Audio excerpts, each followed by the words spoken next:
Eles tinham nomes, tinham identidade, cruzaram oceanos, enfrentaram guerras, transportaram reis, piratas e sonhos de glória.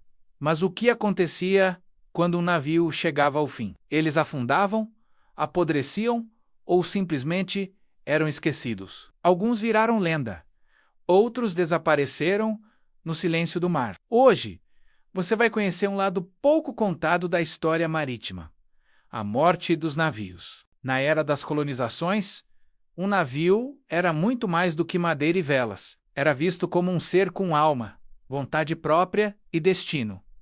E tudo começava com o nome. Batizar um navio era um ato carregado de simbolismo. A maioria recebia nomes femininos ou religiosos, numa tentativa de atrair proteção divina, sorte e esperança. Santa Maria, São Gabriel, Nossa Senhora da Conceição, Flor do Mar, Trindade, Esperança, nomes que tocavam o coração de quem partia e alimentavam a fé de quem ficava. Cada nome carregava um desejo: sobreviver, retornar, alcançar glória. Era como preparar o espírito da embarcação para enfrentar o desconhecido. Alguns nomes atravessavam gerações, sendo reutilizados como se pudessem herdar a força ou a sorte dos navios anteriores. Entre os marinheiros, acreditava-se que um nome poderoso poderia significar a diferença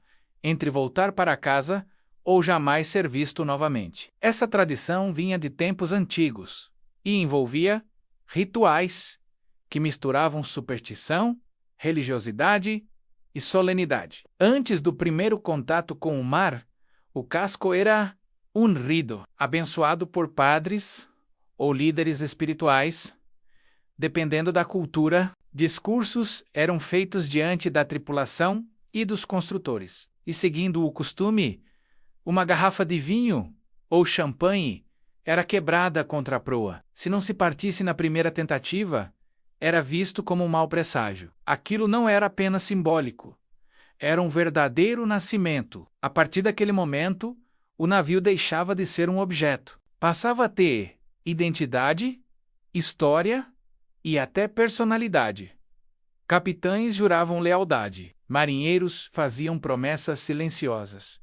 Algumas embarcações eram vistas como amaldiçoadas. Outras, tratadas quase como entidades vivas. Tripulações inteiras juravam que certos navios reagiam ao vento, como se tivessem vontade própria. Superstições cresciam a cada viagem. Nunca mudar o nome de um navio, jamais assobiar a bordo, evitar zarpar em certos dias da semana e, acima de tudo, tratar o navio com respeito, como se ele pudesse ouvir. Mas assim como nascem, os navios também morrem. E entre todas as formas possíveis, poucas eram tão marcantes quanto o naufrágio, uma morte súbita, violenta e imprevisível. Em questão de minutos, uma embarcação que cruzou oceanos e enfrentou batalhas podia desaparecer, engolida por ondas rochosas ou tempestades. Talvez o caso mais famoso seja o da Flor do Mar, carregando um tesouro imenso saqueado em Malaca. Essa nau afundou próximo a Sumatra, no início do século XVI.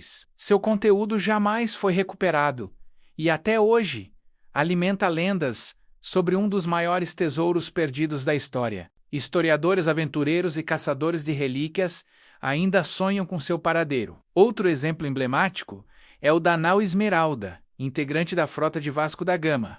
Ela naufragou na costa de Omã e permaneceu perdida por séculos. Somente nos anos 2000, seus restos foram localizados por arqueólogos marinhos. Entre os destroços, surgiram moedas raríssimas, instrumentos de navegação e peças únicas da história naval portuguesa. Um navio que, mesmo após a morte, ainda tinha muito a revelar. Esses naufrágios transformavam embarcações reais em verdadeiros fantasmas do mar. E, como fantasmas, continuavam presentes nos mapas que alertavam sobre rotas perigosas, nas histórias contadas pelos marinheiros e na imaginação popular, que via nesses cascos afundados portas para tesouros e mistérios. Mas nem todo navio encontrava o fim em uma tragédia.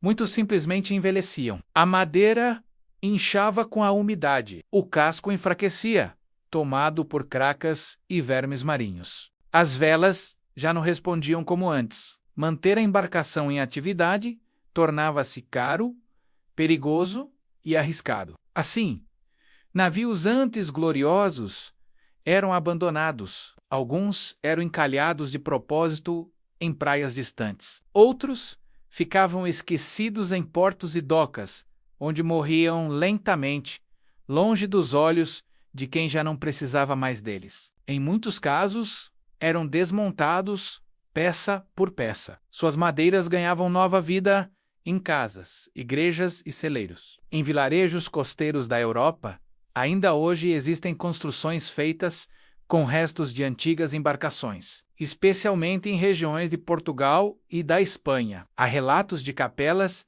erguidas com mastros e quilhas de naus aposentadas, como se aqueles navios, mesmo após o fim, continuassem abrigando fé. Mas a morte nem sempre significava esquecimento. Alguns navios permaneceram vivos na memória. Tornaram-se tão lendários que seus nomes foram reutilizados por séculos. Era comum batizar uma nova embarcação com o nome de uma antecessora heróica, como se o espírito do navio antigo continuasse navegando. Outros foram reconstruídos com extremo cuidado, réplica por réplica, e hoje flutuam como museus vivos. Não são apenas peças estáticas, mas monumentos que mantêm viva a história marítima. E há também aqueles que dormem no fundo do mar, navios esquecidos por gerações, agora redescobertos pela arqueologia subaquática. Cada âncora, cada canhão, cada fragmento do casco traz de volta uma rota, uma história, uma memória, mesmo sob as águas. Esses gigantes de madeira ainda sussurram seus segredos a quem souber ouvir. Cada objeto resgatado conta algo novo. Um botão de uniforme, uma moeda, uma âncora corroída pelo tempo. Tudo é pista de um passado que se recusa a desaparecer. Cada navio que cruzou os oceanos fez parte de algo maior. Uma história de conquistas, medos, esperanças e perdas.